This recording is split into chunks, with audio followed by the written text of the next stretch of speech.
Bismillahirrahmanirrahim. Assalamualaikum warahmatullahi wabarakatuh. Perkenalkan nama saya Maftu Alfan Hidayat. Saya mahasiswa Sejarah Peradaban Islam semester 6 dari Universitas Negeri Salatiga. Saya di sini akan mempresentasikan tema dengan judul Biaya Jiwa Hasim. Tujuan saya membuat video ini untuk memenuhi tugas ujian semester 6 dengan matkul Sejarah Sosial dan Intelektual Islam di Indonesia. Saja. Di sini saya membagi pembahasan ada 3. Yang pertama ada biografi, yang kedua ada kiprah beliau di Indonesia, dan juga yang ketiga ada pemikiran-pemikiran beliau. Lanjut.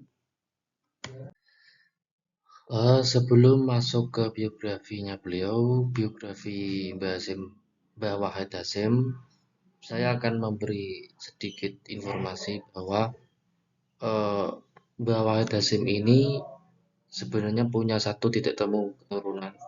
Yang pertama dari ayahnya itu Joko Tingkir, yang dari ibunya itu Ki Ageng Tarup I. Jadi keduanya Joko Tingkir dan Ki Ageng Tarup I sebenarnya masih satu titik temu dengan Brawijaya ke-6. Untuk Mbah Wahid Hasim sendiri lahir pada hari Jumat Legi 5 Rabiul Awal 1333 Hijriah atau 1 Juni 1914 Masehi di Tebuireng, Jombang. Nama awalnya dulu adalah Muhammad As'ari, tapi kemudian diganti menjadi Abdul Wahid. Karena pada saat itu dia mengemban nama Muhammad As'ari, dia sering sakit-sakitan dan sehingga nama beliau diganti menjadi Abdul Wahid. Pada usia 3 bulan, Mbah Wahid Hasim dibawa ke Madura untuk menepati nazar ibunya yang harus menempuh perjalanan sulit, dan saat sampai di pondok sederhana milik Kiai Haji Bahrul Bangkalan, meskipun kehujanan mereka mengikuti perintah untuk tetap di luar hingga diizinkan masuk. Mbah Wahid Hasim dikenal memiliki tubuh agak pendek, gemuk namun tegap dan berkulit sawo matang. Matanya bulat dan sedikit berbeda lebar setelah bangun tidur, menunjukkan kejujuran namun mudah bosan. Hidungnya mancung dengan ujung tumpul menandakan kemauan keras, meski sifatnya tidak selalu sejalan dengan firasat fisiknya. Mbah Wahid itu memiliki keistimewaan dalam ilmu firasat. Kemudian pada usia 5 tahun, Mbah Wahid Hasim belajar membaca Al-Quran kepada ayahnya. Dan pada usia 7 tahun, ia sudah mempelajari kitab-kitab seperti Fathul Qorib dan Minhajul Qawim. Di usia 12 tahun, ia mengajarkan kitab pada adiknya dan sudah menguasai ilmu kesusastraan bahasa Arab. Dan setahun kemudian, ia belajar di Pondok Siwalan Panji, Sidoarjo, dan pada usia 15, ia mengenal huruf Latin, belajar secara mandiri, dan menjadi gemar membaca. Wahid Hasim sendiri menikah pada usia 25 tahun dengan Solehah melalui perjodohan keluarga. Mereka dikaruniai 6 anak termasuk Abdurrahman Wahid, presiden keempat. Mbah Wahid Hasim meninggal pada 19 April 1953 dalam kecelakaan lalu lintas dan dimakamkan di Tebuireng, Jombang. Tadi itu adalah biografi dan sekarang kita bergeser ke kiprah di Indonesia. Kiprah beliau di Indonesia. Yang pertama, kiprah beliau dalam perjuangan di MIAI atau Majelis Islam A'la Indonesia. MIAI adalah sebuah badan perwakilan yang menyelenggarakan musyawarah terdiri dari wakil-wakil atau utusan dari berbagai organisasi Islam di seluruh Indonesia. Dan pada saat itu organisasi Islam ya seperti NU, Muhammadiyah, Masyumi dan lain-lain. Awalnya jabatan ketua MIAI dibacakan pada ayahnya yaitu Hasyim Asy'ari, namun karena Mbah Hasyim Asy'ari lebih sering berada di pesantren Tebuireng, jabatan tersebut kemudian diserahkan kepada Mbah Wahid Hasyim. Akhirnya Mbah Wahid Hasyim menjabat sebagai ketua MIAI dari tahun 1939 hingga 1943. Yang kedua ada perjuangan Mbah Wahid Hasyim dalam NU atau Nahdlatul Ulama. Mbah Wahid Hasyim aktif di NU sejak usia 20 tahun, memulai karirnya dari posisi yang rendah. Lambat laun ia menjadi ketua pendidikan Ma'arif atau LP Ma'arif. Nahdlatul Ulama adalah organisasi berbasis tradisional yang sangat disiplin dalam soal agama dan moral.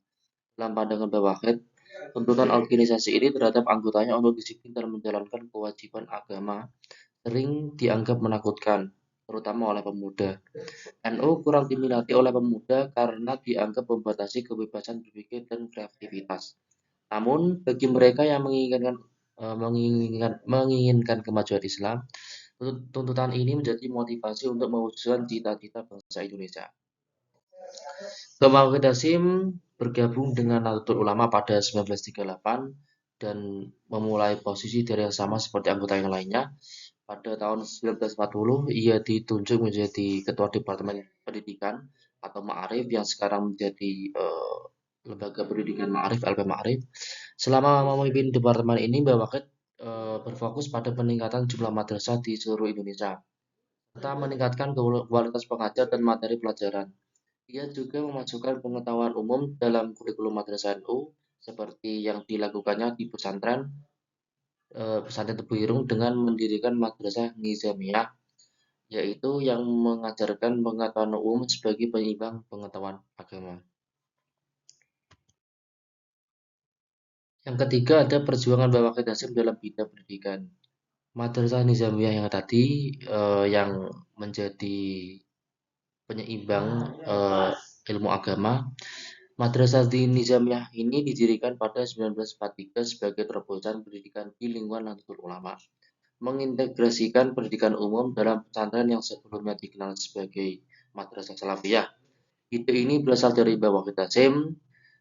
Setelah pulang dari Mekah pada tahun 1933, Mbah Wahid mengusulkan perubahan dari metode tradisional atau sorogan atau bandungan ke model kelas seperti sekolah barat dan mengganti sistem bandungan dengan sistem tutorial yang lebih sistematis.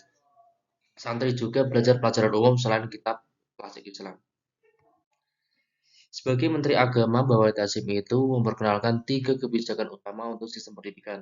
Pada 20 Januari 1950, pemerintah mewajibkan pendidikan agama di sekolah-sekolah umum sebagai bagian dari kurikulum nasional. Mbah Wahid sendiri mendirikan sekolah guru dan hukum agama di berbagai kota dan pendidikan guru untuk meningkatkan kualitas tenaga pendidik. Beliau juga mendirikan Sekolah Tinggi Islam di Jakarta pada tahun 1944 yang kemudian menjadi Universitas Islam Indonesia atau UII yang ada di Yogyakarta dengan 4 fakultas. Yang pertama ada Fakultas Pendidikan, Agama, Hukum, dan Ekonomi. Pada tahun 1950 juga UII diresmikan menjadi perguruan tinggi agama Islam negeri atau PTIN. Mbah Wahid Hasyim berperan besar dalam kemajuan pendidikan di Indonesia selama masa jabatannya sebagai Menteri Agama. Eh, yang terakhir ada pemikiran Mbah Wahid Hasyim. Mbah Wahid Hasyim itu berusaha meningkatkan kualitas sumber daya umat Islam melalui perbaikan pendidikan di pesantren.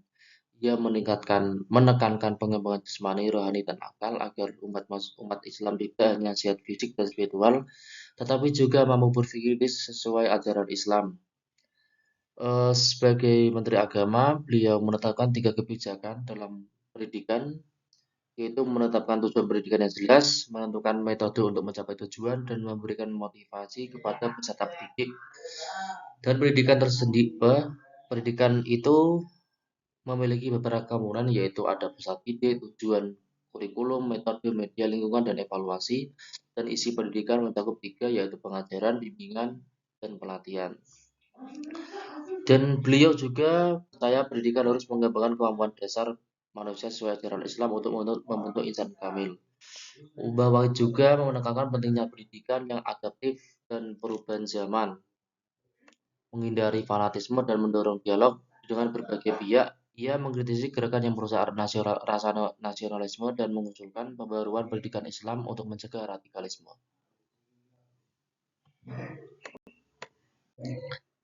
Untuk mencapai kurikulum pendidikan Islam yang berkualitas, diperlukan komponen yang mendukung harapan tersebut. Yang pertama ada Cakupan kurikulum meliputi tujuan, materi, metode penyampaian, dan metode penelitian yang mencakup 3 pokok ajaran Islam, yaitu akidah, syariat, dan akhlak.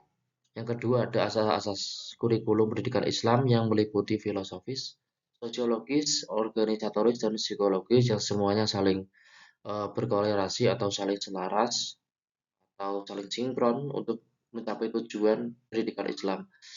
Yang ketiga adalah karakteristik kurikulum pendidikan Islam menekankan tujuan agama dan akhlak, cakupan yang luas dan menyeluruh, keseimbangan antara berbagai ilmu, penyusunan mata pelajaran yang sesuai dengan minat dan bakat anak didik, serta memandang anak didik sebagai subjek yang mampu mengembangkan dirinya sendiri.